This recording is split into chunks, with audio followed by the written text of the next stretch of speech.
Mund të je nana shtyre influencerëve të ri. Po, ndoshta edhe gjyshja. Për disa edhe gjyshja. Tregom tash politika, se ti normalisht rrjetet sociale i përdorën ndonjëherë edhe për ta ngritur zërin ndaj problemeve politike që na takojnë neve shqiptarëve. Politika sa është e kapshme për njerëzit tash në rrjetet sociale, edhe për ty kur ke pas ma shumë presion për qëndrimet tua politike, ma herët a tash? Unë tash mendoj se jam një etnitet në vete, posa asaj që më vën edhe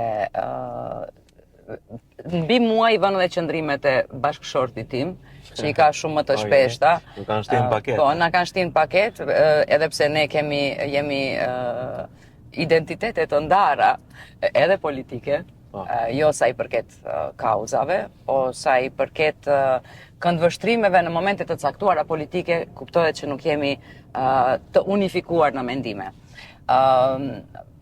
Kjo pak më pengon te perceptimi i njerëzve nga jashtë, posa atyre që më kanë ndjekur edhe që i din qëndrimet e mia në këto 7-18 vite sa jam aktive në rrjetet sociale.